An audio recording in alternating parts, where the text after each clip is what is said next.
All right, that's great stuff. Coming up next, guys, we have Diana Ross and Dolly Parton. Give it up. Oh, well, I'm being told we can't afford that. So instead, coming up next on the Way Too Late analysis, Podco.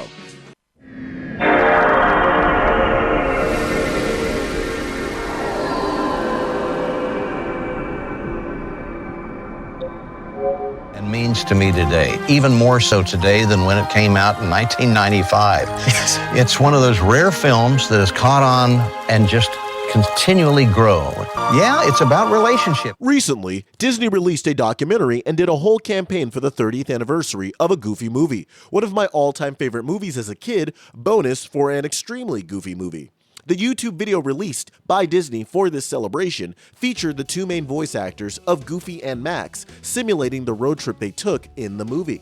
And that video currently has over 2 million views in the first 48 hours as of April 9th, 2025.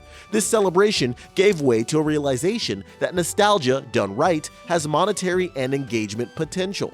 While Disney is not always painted in a positive light for their business and ethics practices, they have mastered catering to childhood memories by creating an environment where kids and adults can fall right into their content and feel safe and comfortable. After all, look at the Disney adult phenomena. However, our topic is Podco, a podcasting media company founded by a former Disney child star who tried to create that same general comfort and nostalgia vibe, but failed. Let's discuss what we can learn from the downfall of Podco to see when cashing in on nostalgia goes wrong. We will break down the 3 main points from our previously posted video. Every day on Disney Channel, Wade's Gadgets help kids Perspective. get ready for school. A hairdryer? It only looks like a hairdryer. Perspective reports. Every day at 5/4 Central So not the drama. on Disney Channel.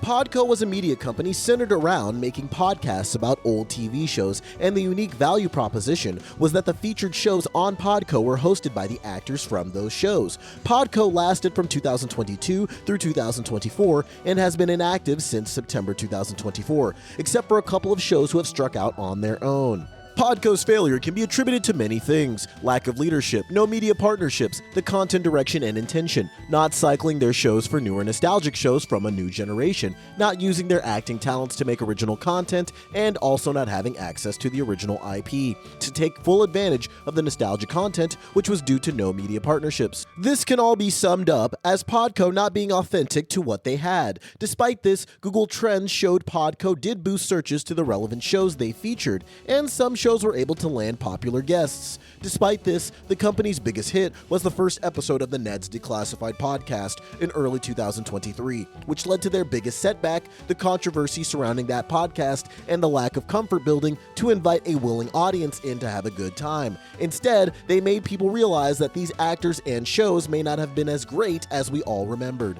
Spoke about Podco's lack of access to original IP, and it inspired a proposal: License Hub. Licensing is complicated, but there should be a system or app that allows people to earn money from intellectual property in an automated back-end fashion. This would involve creatives and companies creating minimum prices, funding goals, and profit share for use, allowing rights holders to license their content to the highest bidder or decline offers or license their content to as many people that pay the fee for use, all through software connected to major content platforms and sites like YouTube. A license hub would list all IP and use a request and proposal and automatic granting system to assess commitments like reboots or even extended clips in various platforms. The system would allow creators to share profits or purchase rights without bureaucratic delays or needing approvals from hard-to-find artists and executives. Podco could have been a podcasting partner for Disney, and yes, there is precedence for that in the modern age of exporting content expertise to outside orgs that have a following and brand-friendly image for companies. Many media companies do companion podcasts for shows. Currently, best in class is Max and HBO, and they have a bunch of them.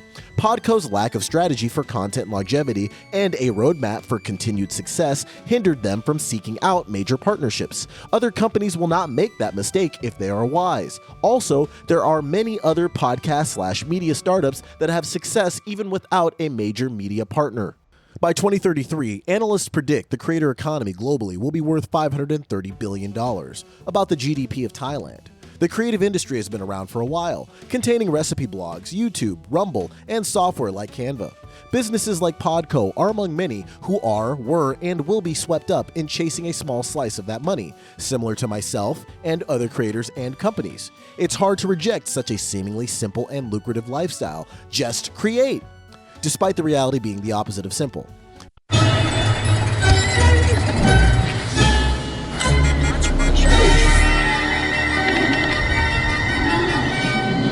Perspective reports.